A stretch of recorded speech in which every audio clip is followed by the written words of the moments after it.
Adams State College. Great stories begin here. Good evening, everyone, and welcome to the second talk in the ASC Faculty Lecture Series for fall semester 2010. Tonight it's a pleasure for me to introduce our speaker. We have together been trying for a couple of years to get this talk scheduled. I've been dying to hear about poetry. Dr. Murphy is not only a professor in the English department and therefore teaches poetry, she also writes poetry. And tonight she's going to have us playing with poetry, writing poetry, and giving us a taste of what poetry does. So at this point, please join me in welcoming our speaker, Dr. Guerrero-Murphy. All right, well, we're going to begin with a sing-along. So take one of these. The lyrics are here.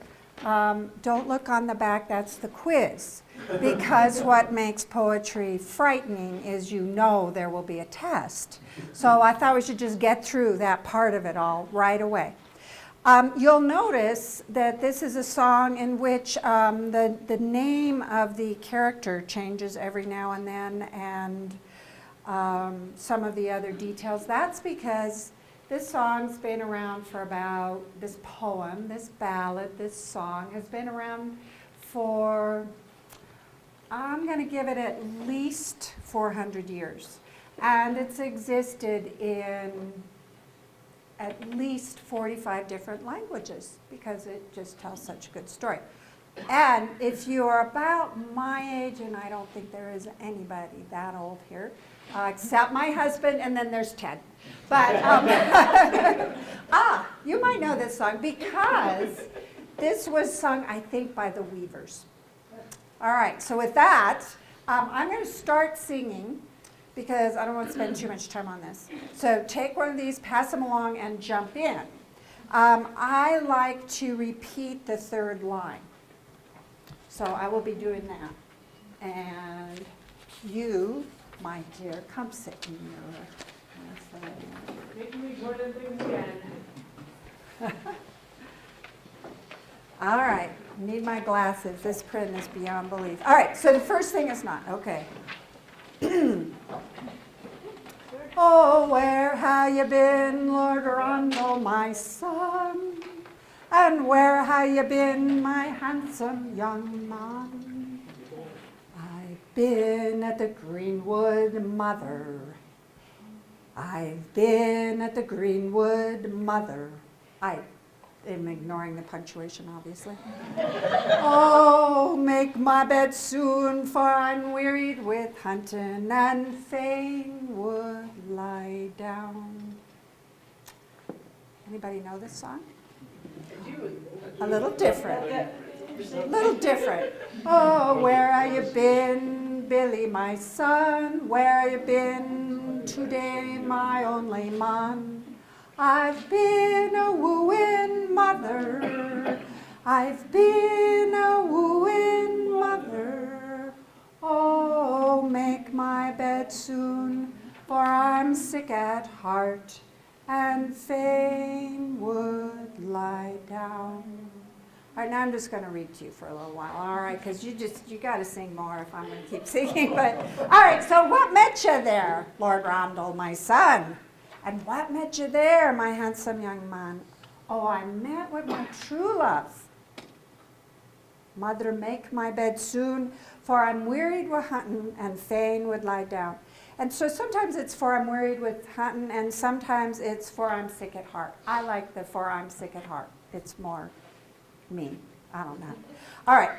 And what got your leavings, Lord Rondell, my son? What do you think leavings are? This is not the test yet. What got your leavings? Leaving. What got it is just got it. Your... Why are you leaving? Good guess. What got it? Your leftovers. Your leftovers. All right. What got your leftovers, my handsome young man? My hawks and my hounds, mother. Oh, make my bed soon. Now you'll join in. For I'm wearied with hunting, and fain would lie down. And what became of them, Lord Randall, my son? And what became of them, my handsome young man? They stretched out their legs and died. But if you get on Google, you'll find out some of them, blew up. I mean, they're just horrible things that happened to the hounds. All right.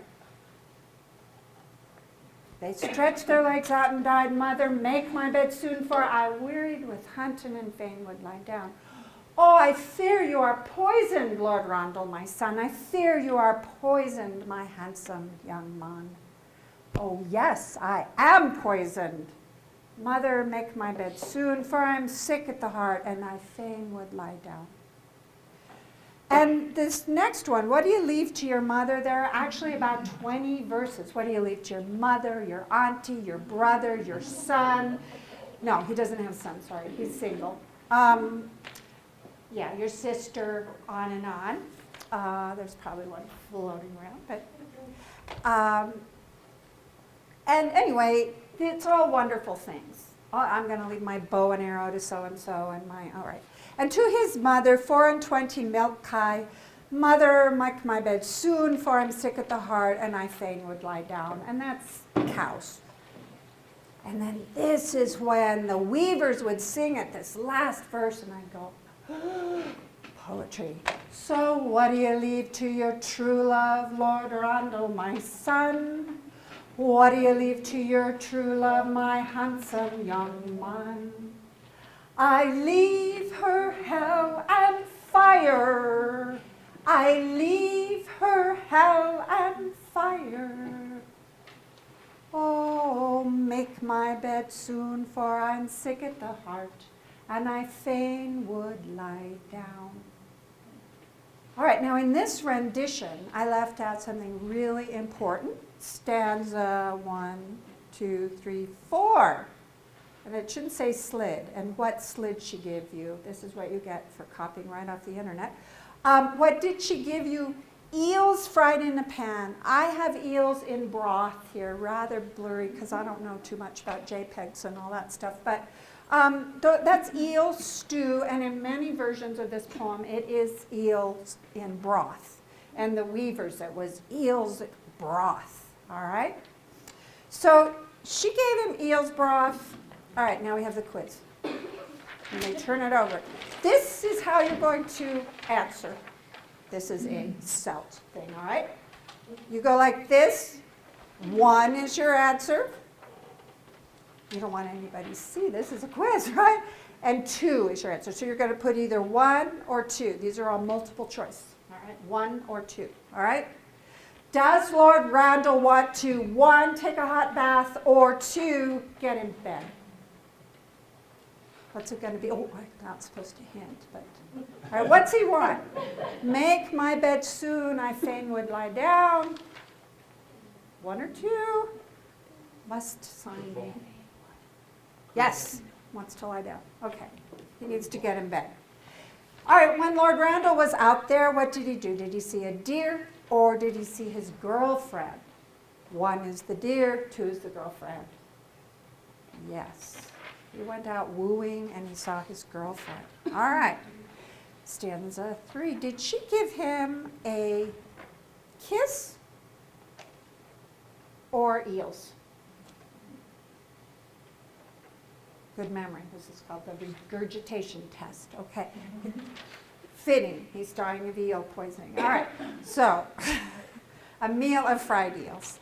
All right, so then what did the hawks and hounds do? And I don't know all your names. It says it's call on you by name, but what happened to the hawks and hounds? Anybody holler it out? Yes, sir? They died. They died. And so they stuck their legs out and died. And then we know from the lecture that they might have blown up. They might have exploded. All right, excellent. All right, so when the mom is singing this, and it's a conversation poem. There's dialogue in this ballad. Does she think he's been behaving badly, or does she think he's been poisoned by eels? 1 is behaving badly, 2, poisoned by eels. Absolutely. She thinks he's been poisoned by eels. And so then this is when poetry gets difficult, because this is the unsaid. All right? The unsaid see. I did say probably. He says it's been working, but I have no idea. There's a switch on this? it was working great, though. It's on. Okay. All right, so if I just tap this, right? Which way, though? Just roll it one way or the other. Oh, nothing. Oh, this is why I never do these sorts of things. Ah, excellent. I had to wake up. All right, this is the unsaid. All right, so what's the implications of the last stanza? He died, or he's going to die. Damning her to hell. He's damning her to hell. So what happened in this story? Maybe she poisoned him. Excellent. It's looking like she poisoned him. All right? But it's never said, is it? And this is when poetry counts on us to infer something. And we have to go back and we get this feeling, what the heck? You know, there are secrets in here. But it's all there, right? It's a mystery. It's all there. We can get it out of there. All right. But if she, here's an illustrator who says, they're the poor hounds. He gave them the eels. They stuck out their legs and died. He is sick and wants to go to bed. What's he going to leave everybody? Good stuff, except for her. He wants to damn her to hell. Probably he's holding her accountable, right? Okay. All right. So this is the Scottish version, but it exists even earlier in Spain and Italy and Malaysia, all over the place, this story. So I thought I'd pick this one because I feel like it immediately gets rid of the idea that poetry exists primarily to woo women. You would not have a ballad that ends with, I want her to inherit hell and fire, if you're trying to woo her, right? Now, I also know many of you will not get the reference to the Dead Poets Society. That is where that title came to me. And there's a scene in this movie that has Robin Williams and takes place in a boys' school. And he's trying to get them to like literature and poetry. And the first time he talks to them, he says, literature exists to woo women. His audience is only private school boys, and I can see why he might have used that as a motivational strategy. But really, in my memory, I thought he had said very loudly, poetry is to woo women, and I thought, how does that work for me? That's just not going to work, because I love poetry, and I write poetry, and I'm not trying to woo women in my case. I'm maybe not wooing anybody. So it's limited. Now, when I played the clip last week, because I thought maybe I'd show you the clip, in fact, he says it very softly. Literature's to woo women. Most of them don't even hear him. But in my head, it was, oh, to woo women. Well, let's just dispatch with that idea immediately. But there is unsaid stuff. And maybe there's a stereotype that women are more inclined to intuit, or even things like Lord Randall, maybe they're more interested in stories like that. But that's a stereotype, right? That's completely false. All right, so I will lecture just a little bit for a while to tell you some of the other things that I think poetry is for. The meaning of poems lies in part in it just being called a poem. I went to a wonderful poetry reading once, and the guy got out his bongo drums and read the McDonald's menu, and he made it be a poem by saying, I'm going to make this be a poem. I'm just going to call it a poem, and so it is. So that's part of it. It does something different as soon as we say, it's a poem, all right? Then, when I was on sabbatical, I had the pleasure to go to Harvard and sit at the Woodbury Poetry Library. And I was surrounded by books and magazines and people, too, who would talk about poetry. Molly Freeman, who teaches at the School of Paris, wrote in her publication, "Through the language of poetry, may we see differently. We should speculate on the nature of reality." And I liked that a lot because then she says, and sit with its mysteries, rather than, oh, here's the nature of reality, let's understand it as a physicist. Let's sit with the mysteries. All right, so all poetry has form, all of it, even the freest, craziest looking stuff. And maybe I should try this. So in that way, it is a vessel for human consciousness. These are a couple of lines from a poem from a guy who was the U.S. Poet Laureate for a while, Mark Strand. And it's called Eating Poetry, this poem. But he has this great surrealist image of himself in the basement of a library, the speaker, eating poetry, and ink is running down his mouth, and there are dogs running around down there, and the next thing he knows, he's on his hands and knees, chewing up the books, actually. He's so into it. He's trying to tell us something about how much he's engaged there. Anyway, so that's the eating poetry. Then we've got poetry that critiques society. It might be revolutionary. It has no commercial value. There are poets who publish books, make some money, all of that, but in itself, it has no commercial value, and therefore it's free. It's truly free. It's just like friendship or nature or what else? Anything like that. Anything we freely create and share. Some poets, Wallace Stevens, one of my favorite poets, says, poetry should be an act of the mind. And then when we read, we get to engage or share in that act of the mind. Marianne Moore, another poet who wrote a lot about things like pangolins and turtles and fishes and stuff, said they should have real toads in imaginary gardens.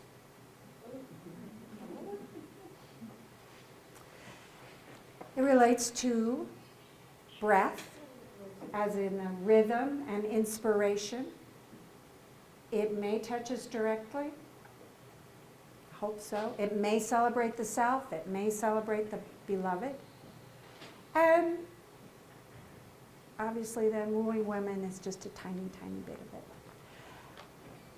So I thought about how big this subject is because I wrote my first poem and knew that I was going to keep writing poems in third grade. So I'm like, okay, 50 minutes. I'm going to just distill my entire life. It's going to be hard. So I decided to narrow it down to the topic of metaphor. Because I think poetry is poetry if it's got lines. And there is prose poetry, but we're not going to look at that right now. So think about where the lines end. So it's sculptural, it's visual, and it has metaphor. So metaphor asks us, and this is what I'm going to be asking you to do pretty soon, is how to make connections between dissimilar things.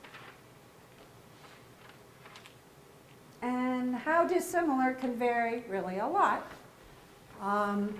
We have a poem that I really like by Wallace Stevens called The Man in the Dump.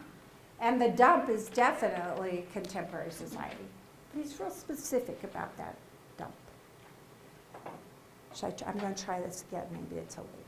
Yay, all right. This is another really famous thing that's said about poetry. Notice here it's titled that. William Carlos Williams was extremely productive as a poet, won lots of prizes, wrote millions of books. This is part of a very long poem Notice, though, he was an MD. He was a practicing doctor day in and day out. And he says it's difficult to get the news from poems, yet men die miserably every day for lack of what is found there. For lack of what is found there. And it doesn't say to us what's found there, and it does say it's difficult. But I have a friend who's a retired oncologist, pediatric oncologist, really hard work. And he was telling me that in med school, he'd be exhausted, absolutely exhausted. But he would set his alarm when he was at home, having some sleep, for midnight. Because when his radio station signed off, they always did the poem of the day, and he had to hear it. And he said, I didn't understand the poem. I didn't know why I had to hear it. But I set that alarm, I got up, and I listened to it. So there's something in there that was sustaining him.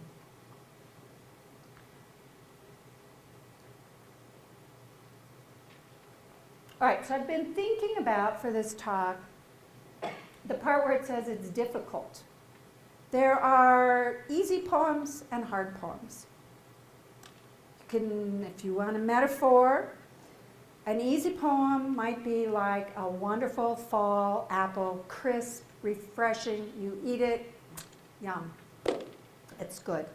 There are some easy poems that are simply dull or foolish, or they just don't have anything to say. They're not nourishing, more like eating marshmallows maybe. But some are a good crisp apple. But I want you to think about difficult poems, not as something repulsive like eels, but as great cuisine that might be very complex and has 25 herbs in it, some creme fraiche, some cognac, maybe a little bit of chocolate, and then there's that dark red chili, right? And you're like, what is that undercurrent, all right? So looking at how metaphor works can help us develop a palate that enjoys both things, that can enjoy both things. How do you tell the difference, though? Some difficult poems are like a sulky child who doesn't want to tell you anything, and you don't want to spend time with that poem any more than you want to spend time with the marshmallow poem. And what I think that even with the most difficult poem, you should feel a tug. You feel something when you read it that says, I could spend some more time with this and it will be fruitful. And I've noticed the longer I've lived, it seems like I also sometimes just get a chill up and down one side. Sometimes that's, I don't know what the poems may be saying, but I've got that frisson, and I know I'm going to dig in because it's working on this unconscious experiential level. And it's made to work that way. All right, so you got to trust that a little bit. So I've thought there are three, this I'm going to patent, I think. I think there are three ways that we can respond to poetry. There they are. Different poems. We have the aha, which is sometimes, aw. And that's great. And you've swallowed it whole. And it's like, I get it. It's a holistic meaning there. And you love it. And I'm going to show you an aha poem I wrote. Unfortunately, I don't write a lot of aha poems. I wish I did. But I have a haiku, and we'll look at that. And then there's the other kind of poem that's, yeah, I'm getting that. I like it. It's good. There's some interesting things here. Ooh, I have to reread that little bit. And my examples are going to be the aha poem is short and the poem's a little longer, but that's not always the case at all. It's not about length. All right. I'm going to dig in it. And then you've got, and I am certainly a kid who had, I'm not kidding. I was a kid who had math anxiety, and I would look at a problem that maybe I had a lot of tools, I could have solved it. But I would go, too hard. Can't do it. No, too hard. And I know that with problem solving of any sort, the second we tell ourselves that, it's over. We're just not going to be able to get into it. So in part, I'm here to like pep you up and say, don't ever say that about a poem that you got the or the chill or anything like that. You know, keep at it. You've got the tools. Got the tools. All right. So I want to show you a little. And any high school teachers out there? High school teacher? I've taught public school, but I heard that our past poet laureate, Billy Collins, I heard this on Friday actually. He was visiting a high school with a visiting poet, and he said, oh yeah, well high school, Billy Collins said, oh high school is where poetry goes to die. Yeah. So, because there's going to be a test, right? There's going to be a test. All right, so here's a poem by me. It's an aha. I hope it's an aha. To me, it's an aha. Maybe not to you. We'll see. I have a big title. I want to explain it. I don't want any secrets. My mother's kind of Alzheimer's disease. Broken cup handle, cold coffee. Still, she ignites morning in my brain. I don't know. Anybody want to say what you think that's trying to say? I know you, Mother. That's it. This is right. Yeah. She had a very pleasant, lovely, she's passed away, spirit that persisted no matter what. And so she, maybe her brain, there, and yet to taste of what she had still woke me up. All right, so then,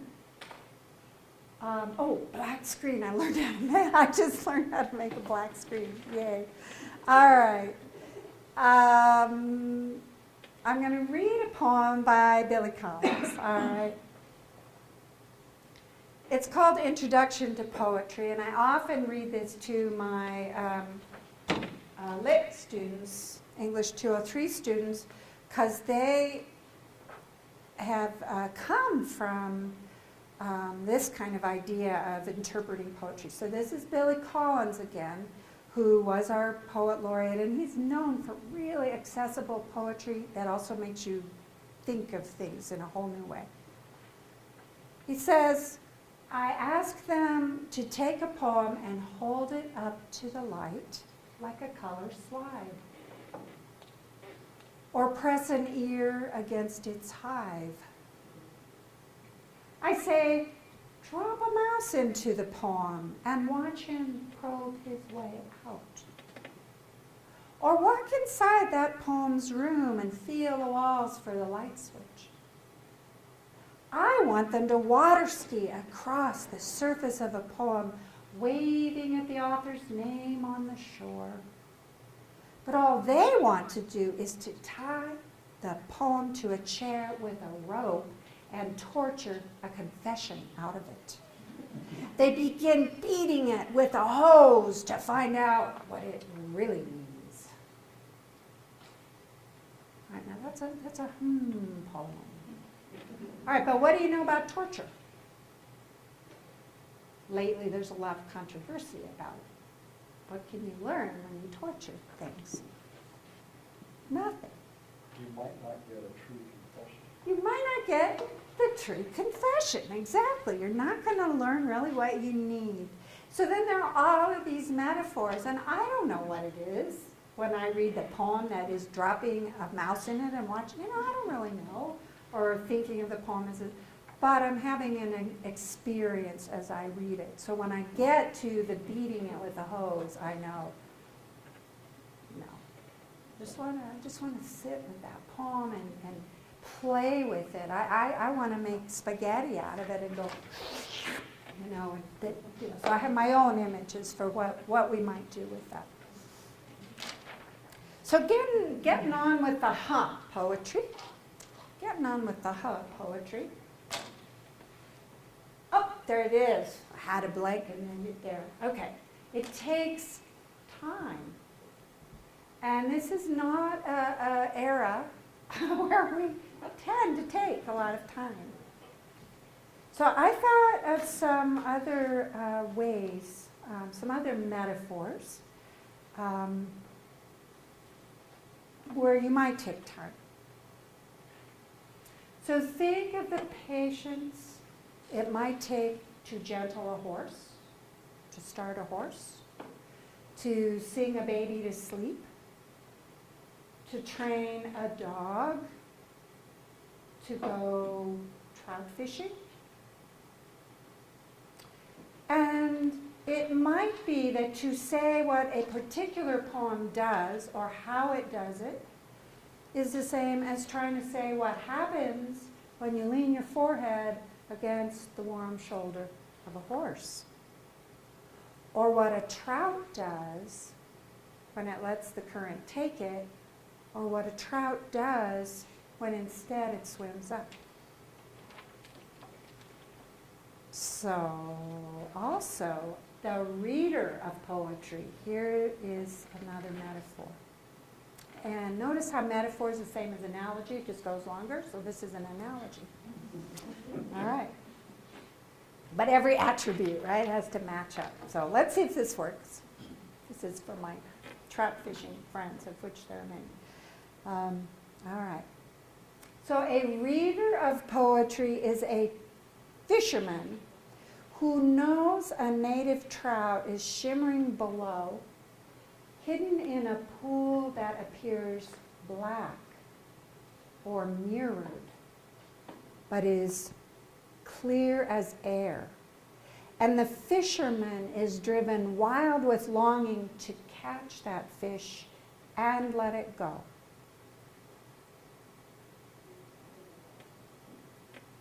To say what is the purpose of a poem might be to say, what is the purpose of a kiss?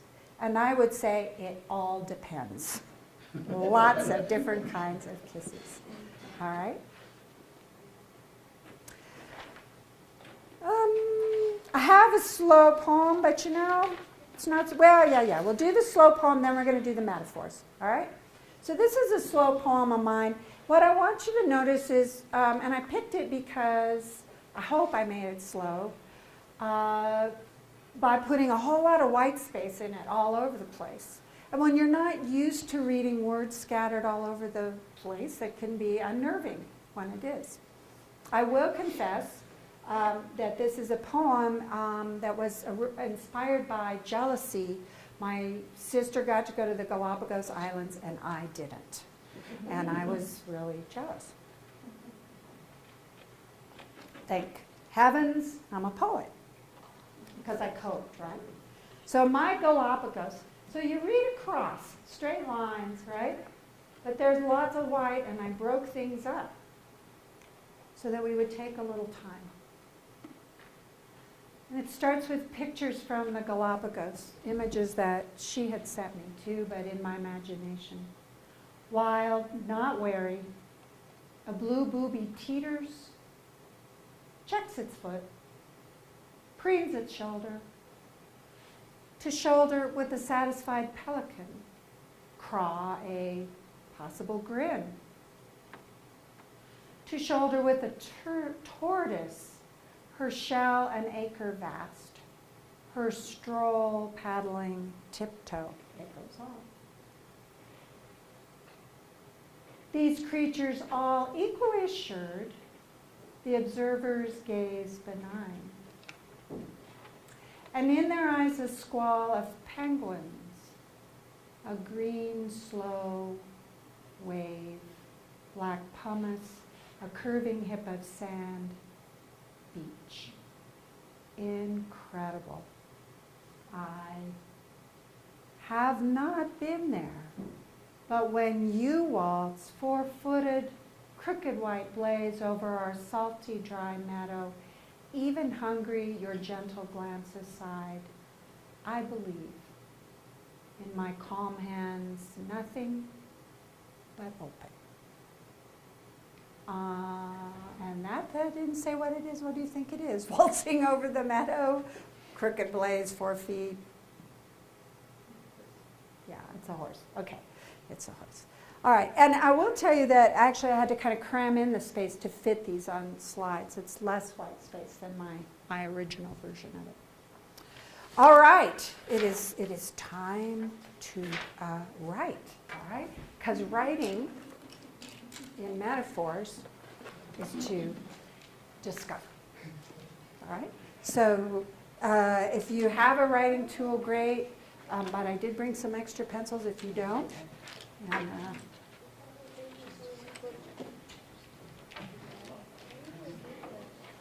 pencils?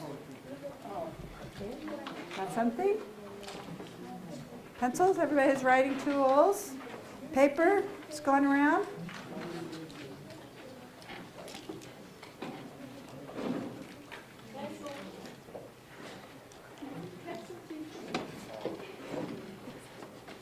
All right, now this first piece is not poetry.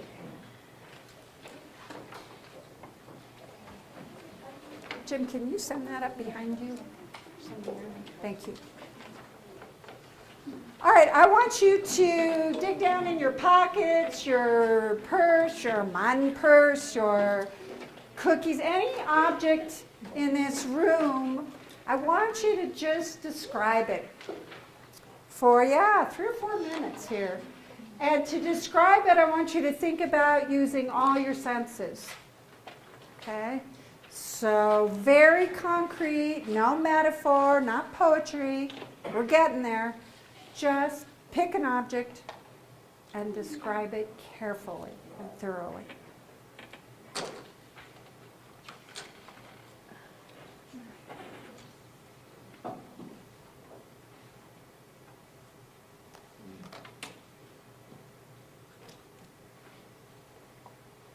And that's just what I just said.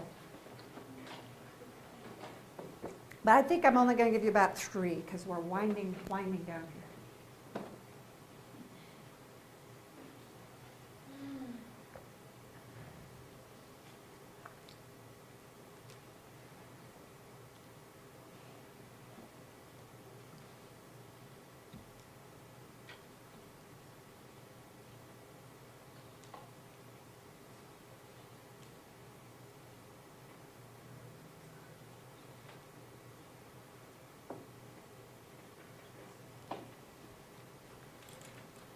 Oh, and if you've never had a teacher say, please don't worry about sentences, punctuation, spelling, do not correct, don't worry about any of that. This is for you. Just describe. Very free.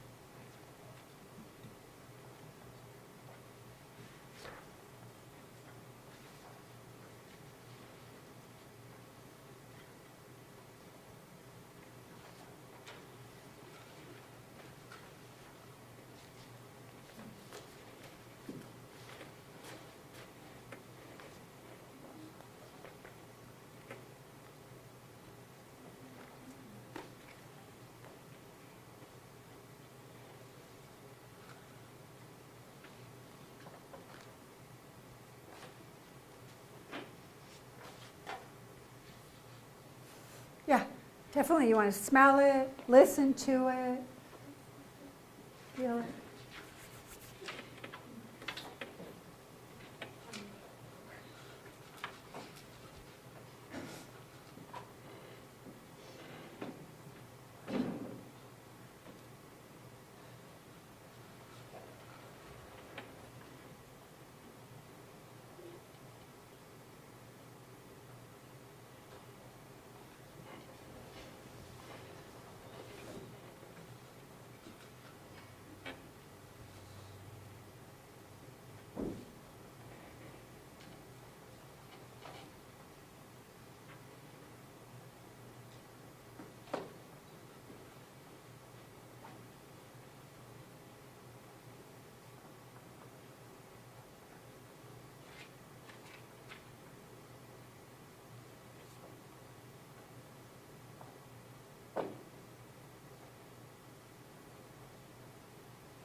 thought it was 1:45.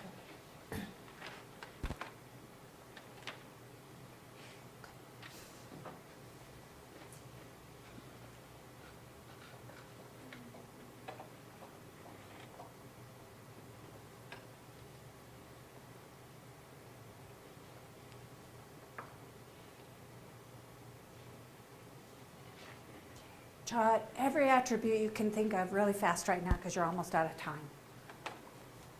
Texture, colors, jot, jot, jot. List is okay. Attributes.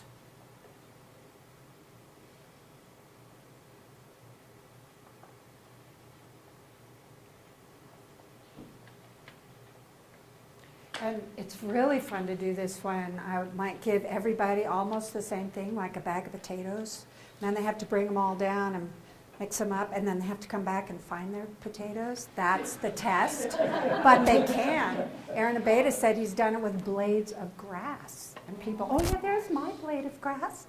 So, you know, seeing is so much about what poetry is about, really taking care of that. All right, so now, just don't think about that for a minute.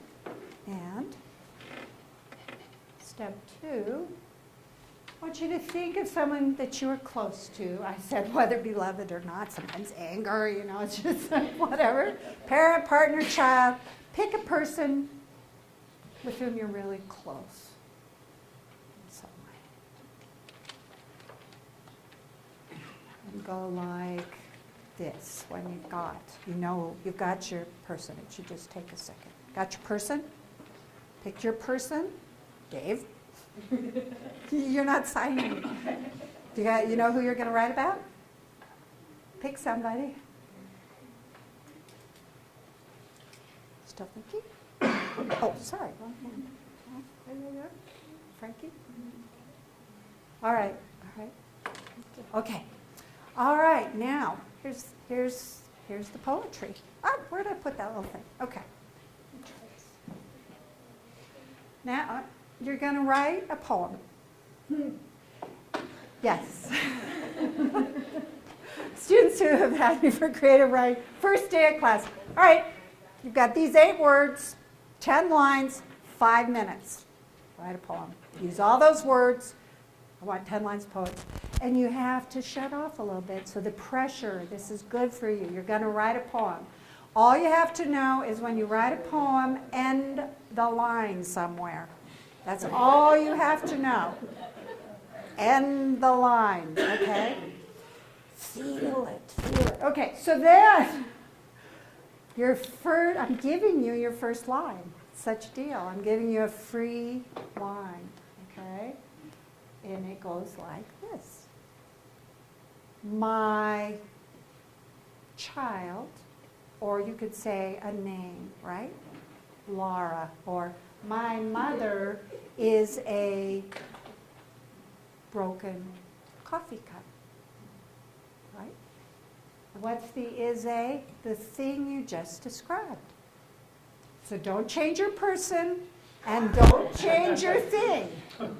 You're now going to mine it for the attributes that can work as a metaphor. You're going to discover things about, trust the process now, trust the process.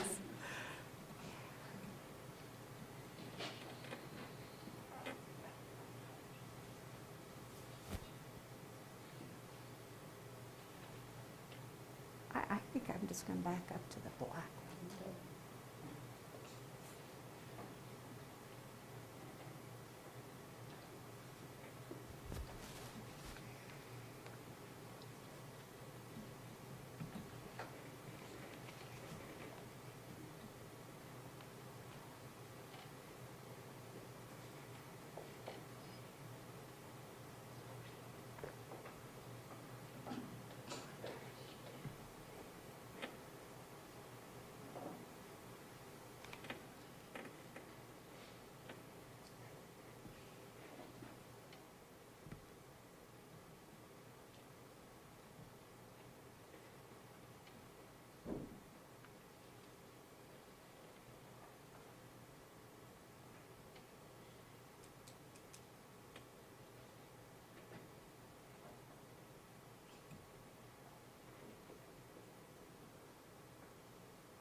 Okay, you only have about another 30 seconds, but if you have ideas you're going to want to pursue later, just jot those down in a few words. So you'll be able to come back to this poem in a few days and really flesh it out, all right?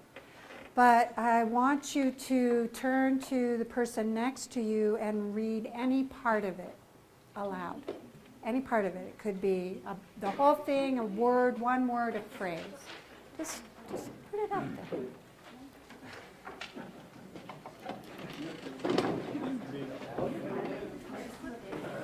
He refuses to read it out loud? Oh, no, you have to read it to him. I thought he was... No, I had biology.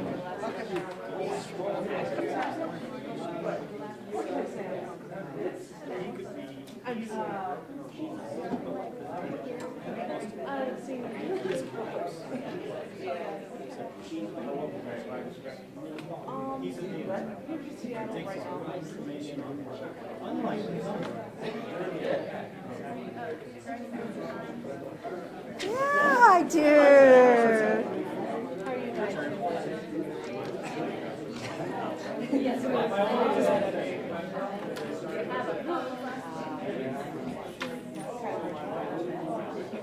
It's hard.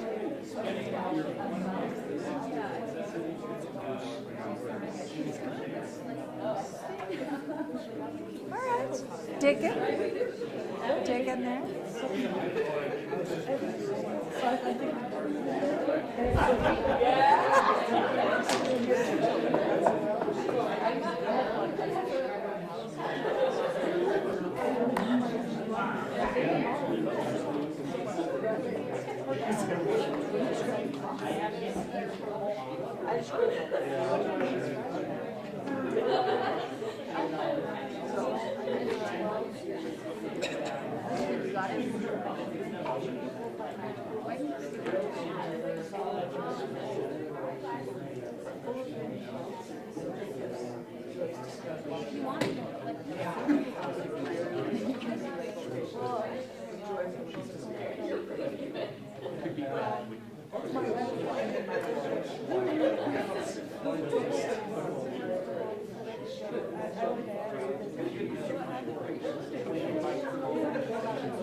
Okay, well, you might as well. Oh, I'm sorry.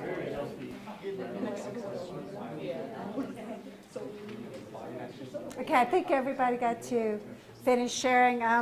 If you want to get to the end of the semester right this second, does anyone want to leap up and read aloud your oof? Aloud?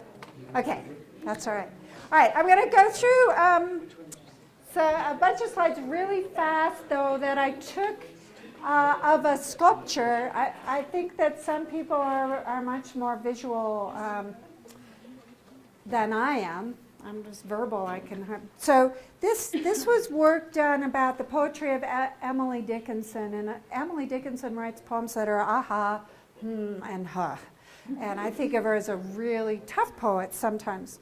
So there was a grad student there who had made an installation about her work, and I'm going to just show you.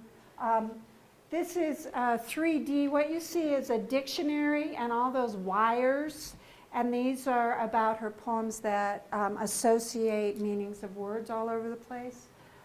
He put poems out under the trees by her, and we had to look through telescopes to read them. But once I knew they were out there, I went under the trees and found the little poems there. All of these working actually sculpturally as metaphors for reading.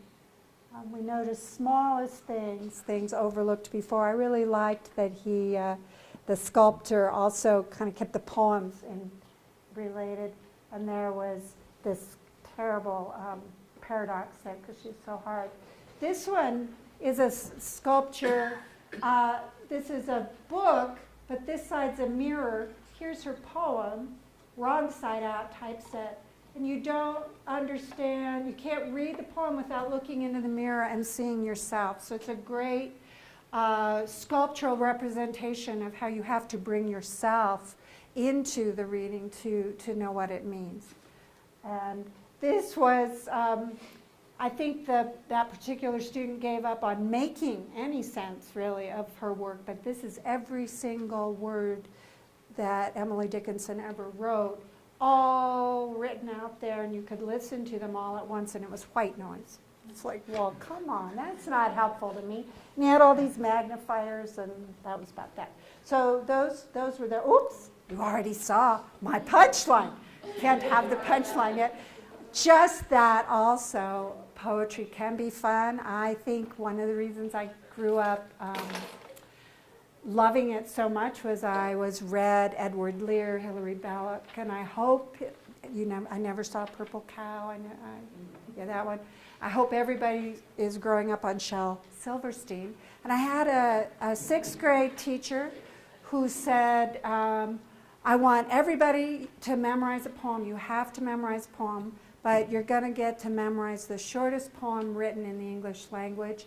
And this was the poem that I memorized in sixth grade, and it's still with me. That one. I like it. I like it a lot. All right. And I can either let you play one more game or we can be done. It's up to you. One more game? Okay. All right. This is the mix and match cliche game. All my students learn the phrase eschew, the word eschew, cliche. Say, do not use cliches. So in this case, you can play with cliches to create something new. It should, Bill, come, yeah, all righty. All right, so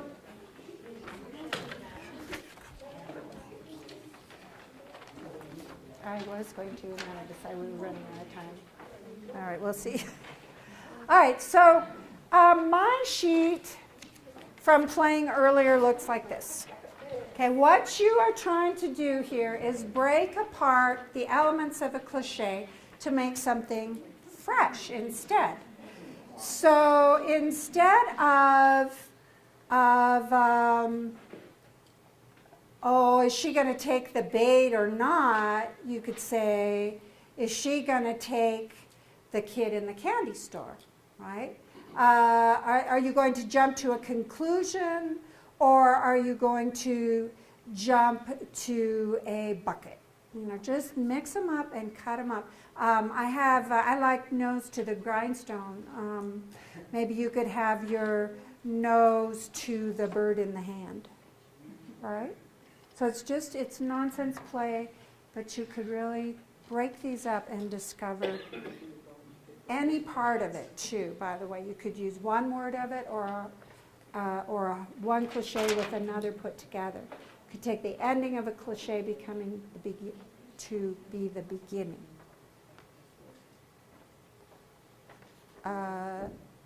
My favorite graduate workshop was called Stop Making Sense. So just try that. Okay.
If you want to write a sentence around it or a phrase around it, feel free.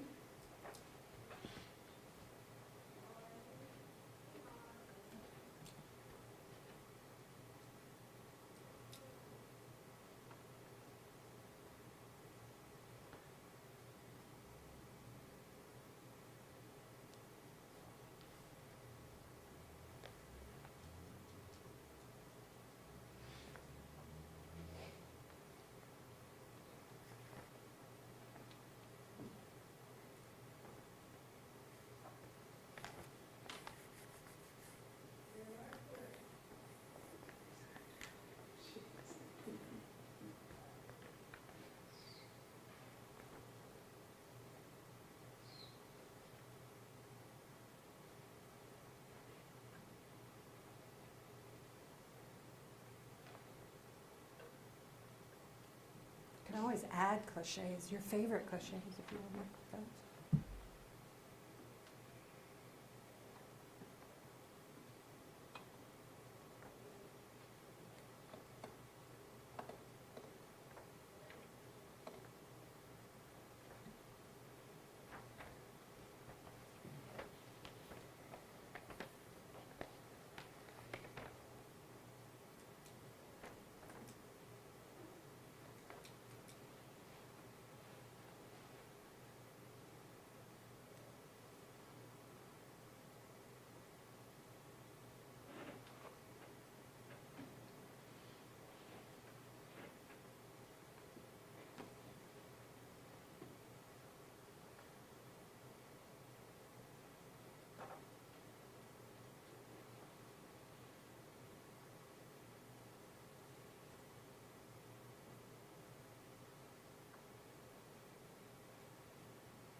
Well, as this is an infinite project, actually, and I had a student recently send me a website called cliche.com, and there are about 5,000, so you could go on time. Let's just do like popcorn. Let's hear some. Shout out one. Straight back to square one. I'm sorry, one more time. Straight back to square one. All right. Hold your conclusions. What's your conclusions? All right. Labor of sleep. Good. All right. More? Sir. Like a bone? Sleep like a bone. All right. Got one? No? Justice is blind on that. Nice. The calm before the horses. The calm before the horses. I was like, hold your bats for Pete's sakes. Hold your bats. All right. Got one? No? Who else? Anyone else? Yeah, go ahead. Birds of a feather dragged off the wall. Really nice. You had that? I had those? Oh, now it's a cliche. What are you going to do? You got one? 6 feet of your kick the bucket. Oh. Ouch. All right. Make tracks to the dumps. Put your heart into the dump. Put your heart into money burn. Yeah, there you go. I was thinking of that cliche, peas. Oh, they're just like two peas in a pot. Oh, they're just like peas in the hair of the dog. Gross. All right, anyone else? All right, an infinite game right there.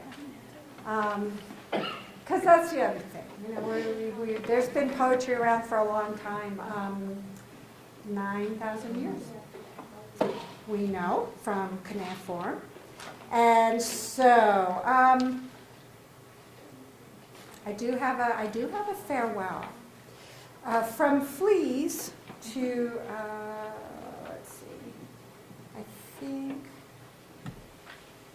I have a blank. I'm sorry, just skipped a couple of things. I think I have a blank. Oh no, there I am. I'm not ready for that. All right, well, ignore the fleas. Ignore the fleas. All right, I have a quote here from reading Lolita in Tehran. Has anybody read that book yet? All right, I haven't. So I just have this thing, and I want to read it now very much. Someone gave it to me, though, and she was writing about literature in general. And I had a very bad version of a Grim Reaper up there, and I deleted it. I couldn't get a good death image for you, but this is something to think about. In all literature, regardless of the grim reality they present, there is an affirmation of life against the transience of that life. There's an essential defiance. Every great work of art is a celebration, an act of insubordination against the betrayals, horrors, and infidelities of life, because the perfection and beauty of form rebels against the ugliness and shabbiness of the subject matter. And I have a fan out here who said I should read one work before I let you go by me, besides the coffee cup haiku. And this is called Spring Tea Time. It's metaphors focused on death, and it moves between metaphor and an image of death as a stone. We sit in the west courtyard. We chat about the times we have nearly died. Death is a tossed stone, memory a pool. The melanoma incident, the 2 bloody births, the numerous fatal car accidents mitigated or avoided, the angioplasty, the open heart surgery, the several resistant staph infections, the gunpoint muggings, the estranged husband axe attack. We omit our dire childhood diseases too long ago for consideration. We digress. We include the several near deaths of our children from accidents and disease, the near deaths of our nieces, the blood clots of our brother, and so on. We could go on to our parents. If death were a fire, it would take 1,000 candles to fight it. The ripples from the death stone expand and multiply. We could be approaching terror, tsunami proportions. But we are approaching the image of the 2 of us floating serenely in a pond on a hot summer day in the future. We dunk ginger snaps in our tea, and the death stone drops into the pool, ripples gently out. We like the sound of the water. We are alive. We hold each other's hands this afternoon in early spring. The sunlight is delicate and barely warm. All right, and now for the last image there. This is my sabbatical, well spent, right? All right, this is Puck over here, and we were at a version of A Midsummer Night's Dream, produced by the American Repertory Theater at Harvard as The Donkey Show, a 70s disco party. At the very end of that, Puck says, as I will say to you, if we shadows have offended, think but this, and all is mended, that you have but slumbered here, while these visions did appear. All right, good night, and if you have questions or comments,